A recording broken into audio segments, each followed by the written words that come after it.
Bienvenue sur Vie TV pour cette émission Expérience surnaturelle. Aujourd'hui, on va encore parler des pensées. Ça fait une semaine, je crois, qu'on en parle. Et aujourd'hui, j'ai à cœur de revenir encore dessus parce que le Seigneur m'a fait comprendre que c'est très important que les uns et les autres prennent conscience de ce que nos pensées sont limitées. Nos pensées sont susceptibles d'être manipulées par l'adversaire. Parce que plus on le réalise, plus on est réceptif à la pensée de Dieu. La pensée de Dieu qui est vraiment tout ce qu'il nous faut. La pensée de Dieu qui est vraiment tout ce dont nous avons besoin. La pensée de Dieu qui est vraiment, qui correspond vraiment à tout ce qui est bon, parfait et excellent pour nous. N'oublions pas que Dieu est le Créateur. Il est intelligent. Il est la sagesse incarnée. Donc il vaut mieux s'aligner sur sa pensée. Il vaut mieux s'aligner sur sa façon de voir les choses. Il vaut mieux s'aligner sur son mode de fonctionnement. Donc aujourd'hui, avant de rentrer dans les exemples bibliques, on va commencer par citer quelques exemples encore de fois où Satan a infiltré les pensées des gens dans le but simplement de les mettre dans des problèmes. Alors je vais commencer par le témoignage d'une personne que je connais aussi très bien. Le témoignage d'un frère qui a eu à un moment donné une très forte envie de quitter son entreprise. Il était très bien payé. Il n'y avait pas de souci particulier dans son entreprise, mais du jour au lendemain, comme ça, il se retrouve rempli d'une forte envie de partir. Donc il m'a fait savoir la chose et il m'a dit qu'il allait se mettre à son propre compte, qu'il allait s'associer avec une certaine personne. Alors, j'ai tout fait pour le décourager parce que je ne sentais pas la chose, je ne sentais pas l'idée. Donc je l'ai averti, je lui ai dit fais attention parce que je ne sens pas ce projet-là que tu as de vouloir t'associer avec cette personne que tu ne connais pas aussi bien que ça. Mais il a persisté dans son choix. Et 2 jours après avoir donné sa démission, cette personne, cet homme avec qui il devait s'associer, l'appelle pour lui dire que tout compte fait, il ne va plus pouvoir travailler avec lui. Il lui a donné plusieurs raisons. Mais le fait était qu'ils ne pouvaient plus travailler ensemble. Donc c'était un grand choc pour ce frère. C'était également un choc pour moi. Et ça m'a fait très mal parce que j'ai compris que plus que jamais, c'était une ruse de l'adversaire. Et j'ai également compris que ce trouble que j'avais ressenti dans mon cœur quand il m'a fait part de son idée de se séparer de son employeur, que ce trouble venait du Saint-Esprit en fait. Parce que des fois, le Saint-Esprit, quand tu veux faire une chose, il te trouble, il permet que tu sois troublé. Parce qu'il est en toi en fait. Il n'est pas content et tu le ressens. Donc je l'avais ressenti. Donc j'ai proposé au frère de prier. Je lui ai dit on va prier pour que ton entreprise te reprenne, donc pour que ton employeur accepte de te reprendre, ton ancien employeur. C'est ce qu'on a fait. On a prié. Il a refait une lettre à son employeur en expliquant qu'il voulait revenir dans l'entreprise et c'est de cette façon qu'il a pu regagner son entreprise. On a rendu grâce pour cela. Mais vraiment, on a compris ensemble, il a admis que c'est cette idée, cette envie forte qu'il avait eue de partir de son entreprise sans raison vraiment valable. Cette envie était une envie qui venait de Satan. Et je te précise, mon frère ou ma soeur, qu'en général, quand Satan veut t'égarer, quand il veut agir dans ta vie, quand il t'infiltre, tu ressens cette infiltration, cette pensée que Satan met en toi comme ta propre pensée. C'est une chose que tu penses tout naturellement. Tu as envie d'une chose, tu penses la chose. Mais sauf que cette envie est créée par Satan. C'est très important que tu le comprennes, bien-aimé. C'est très important que tu comprennes que tu ne dois pas suivre tes émotions, tu ne dois pas suivre tes envies. Comme ça, de façon automatique. Il faut toujours sonder.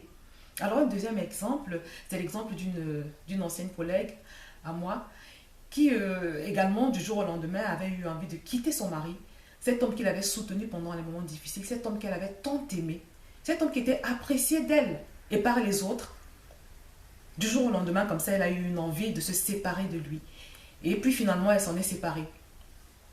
Et quelque temps après, elle m'a raconté que elle s'était séparée de son mari, mais que désormais, elle était avec un fou. Elle était tombée sur un fou. Parce que quand elle s'est séparée de son mari, elle s'est mise avec quelqu'un d'autre. Et finalement, cette relation n'a rien donné. Parce qu'en plus, le nouveau partenaire, je ne sais pas comment je peux l'appeler, la nouvelle personne était très violente. C'était un homme violent, alcoolique. Il était pire en fait. Il était 10 fois pire que le précédent.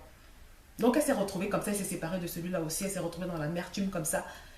Et vous savez, il y a beaucoup de femmes comme ça. Faites attention, mes bien-aimés. Si du jour au lendemain, tu commences à avoir ce genre de sentiments, ce genre de pensée, je n'aime plus mon mari, je n'aime plus ma femme. C'est Satan qui dépose ce genre de pensée dans les cœurs des gens. Comment expliquer que cet homme que tu as tant aimé, cet homme que tu as tant apprécié, et qui est même peut-être apprécié des autres, cette femme qui t'a tellement soutenu, à qui tu étais tellement attaché, Aujourd'hui, tu commences à la voir comme un monstre. Aujourd'hui, tu commences à le voir comme un monstre. Il faut faire très attention, mes bien-aimés. Faisons très attention à toutes les pensées qui nous passent par l'esprit. Je vais prendre un troisième exemple qui est celui des crimes. Tous ces meurtres, tous ces crimes, c'est des pensées. Les gens ont envie. Tout d'un coup, tu as envie de tuer quelqu'un. Mon frère ou ma soeur, si jamais tu commences à avoir envie de tuer quelqu'un ou de faire du mal à quelqu'un, sache que Satan est venu remplir ton cœur. Quel que soit ce que la personne a pu faire, sache que Satan est venu remplir ton cœur.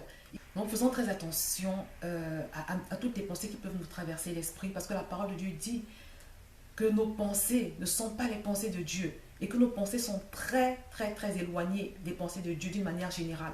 Donc toi et moi, nous gagnerons beaucoup à nous aligner sur la pensée de Dieu. L'une des façons de savoir si notre pensée, si la pensée qu'on a est bonne, si ce n'est pas une pensée qui va nous détruire ou nous égarer ou nous dévier, ou nous arracher à une chose que Dieu nous avait, à une bénédiction que Dieu nous avait donnée, c'est de vérifier si cette pensée est conforme à la parole de Dieu. Qu'est-ce que Dieu dit de la chose que tu veux faire? Qu'est-ce que Dieu dit du projet, du nouveau projet que tu veux entamer?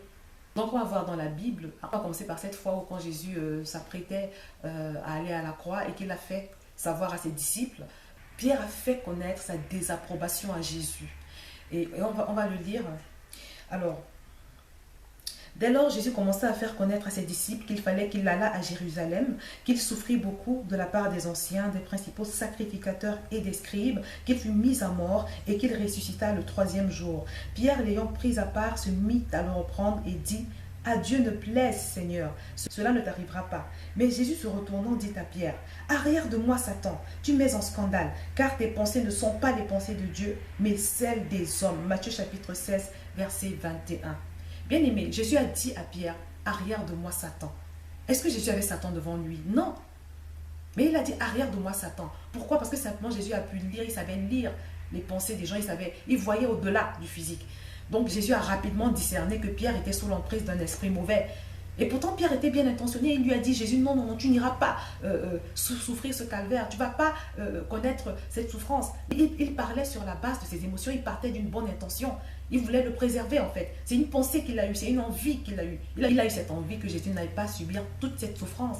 Mais Jésus lui a dit: « Arrière de moi, Satan. » Donc voilà un cas où c'est clair que c'est Satan qui a infiltré la pensée de Pierre, qui était pourtant bien intentionné. Donc bien aimé, voilà un exemple de la parole de Dieu. Deuxième exemple, on va voir l'exemple de la fois où Jésus est allé dans un village pour évangéliser avec ses disciples et où il n'a pas été reçu. Il n'a pas été reçu et ses disciples également là ont eu vraiment une mauvaise pensée qui ne venait certainement pas de Dieu. On va le lire ensemble. Lorsque le temps où il devait être enlevé du monde approcha, Jésus prit la résolution de se rendre à Jérusalem. Il envoya devant lui des messagers qui se mirent en route et entrèrent dans un bourg des Samaritains pour lui préparer un logement. Mais on ne le reçut pas parce qu'il se dirigeait sur Jérusalem. Les disciples Jacques et Jean, voyant cela, dirent: « Seigneur, veux-tu que nous commandions que le feu descende du ciel et les consume? » Jésus se tourna vers eux et les réprimanda, disant: « Vous ne savez de quel esprit vous êtes animés, car le Fils de l'homme est venu, non pour perdre les âmes des hommes, mais pour les sauver. » Et ils allèrent dans un autre bourg. Alors bien aimé, voilà un deuxième cas où parce que simplement on ne les avait pas reçus dans un village, dans une maison, les disciples ont voulu invoquer le feu du ciel pour que ce feu descende, consumer les habitants de ce village.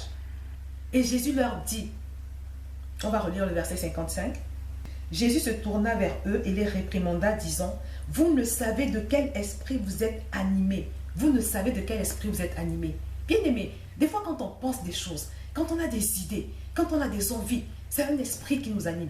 Et je le redis, quand cet esprit-là t'anime, tu ne sais même pas que ce n'est pas toi. Je ne sais pas pourquoi le Seigneur me met à cœur d'insister tellement sur cet aspect, parce que je sais qu'il y a beaucoup de destinées qui sont déviées, il y a beaucoup de vies qui sont détruites, il y a beaucoup de mariages, par exemple, qui sont détruits. Parce que quelqu'un a une pensée à un moment donné: je n'aime plus ma femme, j'aime telle autre fille, je n'aime plus mon mari. Je ne sais pas quelle pensée t'anime en ce moment concernant ton partenaire. Mais le Seigneur t'invite aujourd'hui, mon frère ou ma soeur, à sonder cette pensée, à passer cette pensée au crible de son Saint-Esprit, à t'assurer que cette pensée est conforme à sa volonté, à t'assurer que cette pensée n'est pas une pensée inspirée par Satan, une pensée qui va te détruire. Alors bien, mais rapidement, on va voir un troisième exemple, qui est un exemple positif d'une pensée qui a été inspirée par Dieu cette fois-là. On va le lire ensemble. Jésus étant arrivé dans le territoire de Césarée de Philippe, demanda à ses disciples, « Qui dit-on que je suis moi, le Fils de l'homme ?» Ils répondirent, « Les uns disent que tu es Jean-Baptiste, les autres Élie, les autres Jérémie, ou l'un des prophètes. Et vous, leur dit-il, qui dites-vous que je suis ?» Simon-Pierre répondit, « Tu es le Christ, le Fils du Dieu vivant. » Jésus reprenant la parole lui dit, « Tu es heureux, Simon, fils de Jonas, car ce ne sont pas la chair et le sang qui t'ont révélé cela, mais c'est mon Père qui est dans les cieux. » Alors là, on est dans un cas où Jésus demande à ses disciples, « Qui dit-on que je suis ?» Et on voit Pierre qui répond, « Tu es le Fils de Dieu. » Et Jésus qui lui rétorque, « Ce ne sont pas ni la chair ni le sang qui t'ont inspiré cette pensée, mais c'est mon Père qui est dans les cieux. » Donc ça veut dire que également, des fois, il y a des pensées qui sont inspirées par Dieu. Mais dans tout ça, ce qui compte, c'est de savoir discerner, de pouvoir discerner. Et c'est pour ça qu'aujourd'hui encore, mon frère ou ma soeur, je voudrais t'inviter, je voudrais te supplier de faire l'effort de cultiver ce discernement, de faire l'effort de développer ta sensibilité au Saint-Esprit, de faire l'effort de sonder toutes les pensées, toutes les envies, tous les projets, les envies de projets qui te passent par la tête. Parce que Satan, le destructeur, rôde, nous dit la parole de Dieu. Il veut te détruire, il planifie ta chute, si tu ne le sais pas. Le Saint-Esprit me met à cœur d'insister sur ce partage parce que vraiment, il y a beaucoup de vies détruites, il y a beaucoup de destinées gaspillées, il y a beaucoup d'erreurs qui sont faites, il y a beaucoup de gens qui souffrent, tout simplement parce qu'elles ignorent que Satan manipule leurs pensées. Les gens qui font des mauvais choix, des choix destructeurs, des choix suicidaires. Et donc, comme je l'ai dit au début, le Seigneur veut qu'on réalise à quel point nos pensées sont imparfaites. Quand bien on a l'impression que ces pensées sont des pensées positives, parfois c'est des pensées de destruction. Et donc le Seigneur veut donc qu'on comprenne que c'est pour cette raison que nous devons privilégier ces pensées à lui. Parce qu'il est Dieu. Il a la sagesse incarnée. Il est le créateur de toutes choses. Il sait toutes choses, il voit toutes choses. Et c'est pour cela, une fois de plus, que nous allons délaisser toutes nos pensées. Nous allons délaisser toutes nos, nos envies, nos émotions, pour nous adonner aux pensées de Dieu, aux envies de Dieu, aux désirs de Dieu, aux sentiments de Dieu, à la vision de Dieu. Parce que ce Dieu est digne qu'on lui fasse confiance. Ce Dieu est digne qu'on comprenne qu'il est fidèle. Donc tout compte fait, mes bien-aimés, je l'espère par la grâce de Dieu, la semaine prochaine, on va véritablement commencer à embrasser ces pensées de Dieu. C'est vrai que ça fait 2 semaines que je le dis, mais vous savez, j'ai beau le dire, si le Seigneur me conduit à insister, à reparler des pensées, c'est qu'il a une bonne raison. Et vous savez que moi je suis esclave du Saint-Esprit, vous savez que je suis esclave de Jésus, vous savez que je fais ce qu'il me dit de faire. Donc nous finirons par embrasser ces pensées de Dieu en proclamant sa parole, en l'embrassant, en nous appropriant cette parole, en nous plongeant dans cette parole, en nous appropriant ces versets. Nous allons proclamer, nous allons renouveler notre pensée, nous allons changer notre façon d'envisager les choses. Et notre vie s'en trouvera forcément transformée. Je vais m'arrêter là, mes bien-aimés, et je vous dis à très bientôt sur VTV.